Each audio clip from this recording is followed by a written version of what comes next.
welcome to MUSE TV. I'm your host, Liliana Ramirez, and I am with the one and only Jordan Roberts.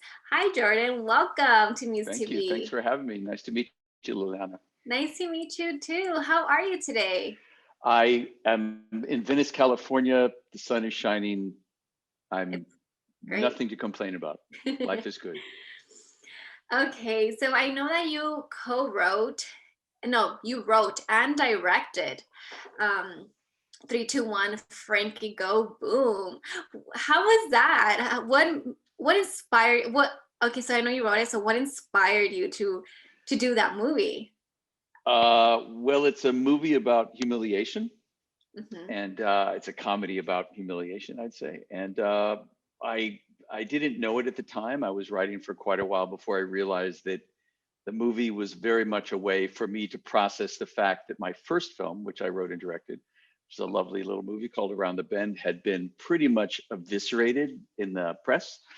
And those reviews were on the internet, and it just ate at me. And I'm all better now. But for years, it was very difficult for me to deal with the fact that I was anonymously, publicly criticized. I just hated it. And so I ended up writing this thing. And as I was writing it, I didn't realize it was really about that. But Frankie Go Boom is about a young man who is embarrassed on the internet by an embarrassing sex tape, but it really could just as easily be about movie reviews. So that's what it's about. So what was it like directing the movie? Was it fun? I mean, just watching the movie, I thought it was so funny and cool. I mean, like, what was it like directing the movie? Well, I was lucky as could be to have this cast. I mean, everybody in the movie couldn't have been kinder. They were all there because they wanted to be. Nobody was getting paid very much money, so there was none of that, energy that you can sometimes feel on movie sets of prestige and arrogance. There was just none of that. Everybody was there to have a good time, and we did. It was a blast from start to finish. It was a blast. So I know that you come from a family, like an artistic family, right? What made you want to be a film director? I'm only a film director because I'm a frustrated film writer. I mean, I've written a bunch of screenplays and they kept not getting made. And so I finally decided I would make them myself. I started paying attention to filmmaking, and I have a lot of director friends who were helpful to me. And I just became a director because I was tired of just writing screenplays, which are not complete works of art. A screenplay is a suggestion of a work of art to follow, and it became frustrating to have that following not happen. So I started directing, and I enjoy it. I like the collaboration. I'm not really a person who should be alone 12 hours a day, and that's the writer's life. So I prefer the director's life when I get to do it. That's awesome. So what's the most difficult part about being a movie director? That's interesting. I would say the most difficult part is to hold on to a vision and allow that vision to move while holding on to it. In other words, you're working with collaborators. If you're any good, I believe that you're working with people who are helping you shape the vision in your head. And yet it's got to be your vision. I mean, I'm not a big fan of this credit of film by. I hate it, especially when people who don't write movies put that on a film. But nonetheless, I do think film benefits from a cohesive vision, and that is going to be the director's job. The man or woman who's directing that film is responsible for the ultimate vision that's portrayed. And you form that vision through relationship with lots and lots of other people. So your job is to have a cohesive vision that is moving based on your relationships, but is still yours. I hope that makes sense. Yes, totally. It totally does. Now back to the movie. So what was your favorite scene filming the movie? What's your favorite scene? Absolutely. Everything with Frankie and Lassie, Lizzie Kaplan and Charlie Hunnam. From the moment they meet, they were, the bike slams into a car, and their scene in the clubhouse, and the scene of his humiliation. Her incredible. Lizzie Kaplan is so beautiful in the movie, and she does things that she makes look so easy, which are very difficult. There's a scene in the movie where she's both heartbreaking hysterically funny, mysterious, sexy. She's remarkable. She's a remarkable, and so I love those scenes, and I also love the scenes with Ron Perlman, obviously. So Yes.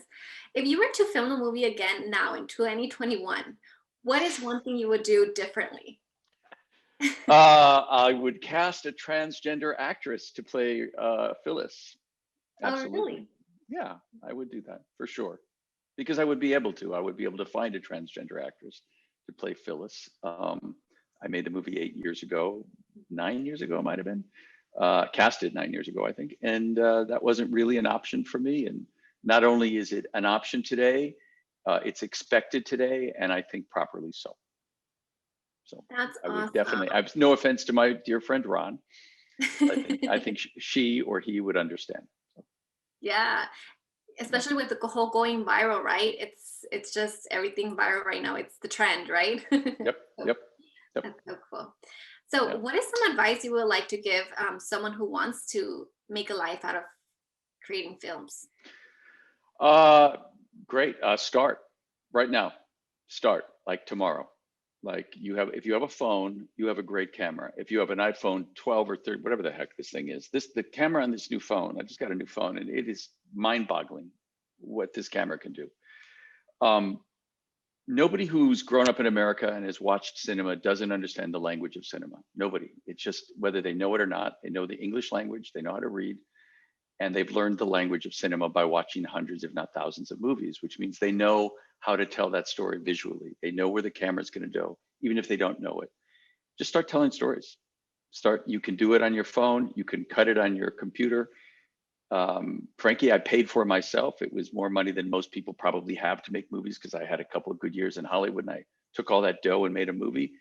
But another thing I do differently with Frankie is I wouldn't have spent as much money as I did, because you don't have to. You can make a movie for virtually nothing right now. I highly recommend that every young person who wants to make films, start making them.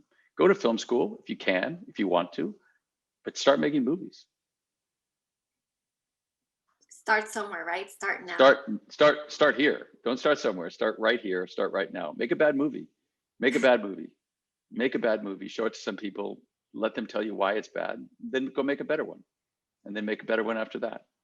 Awesome. So, what is next for Jordan Roberts? Is there any new projects that we will be seeing Well, soon? this is quite an old project, but so I've done a bunch since then. I have released a movie last June called Burn Your Maps, which is everywhere you can find it, which is very different, and it's a drama. I'm working on a big studio picture now, and on a television show in England. So, Wow, that's awesome. yeah. Is there anything else you want to let MUSE TV audience know before we?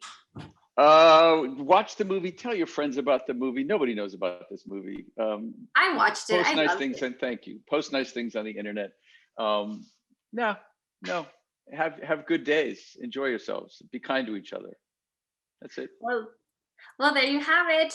George, Okay. we have the news director of Frankie Go Boom. Thank you for coming. It was a pleasure having It you. was a pleasure being here. Thanks so much. Bye, Liliana.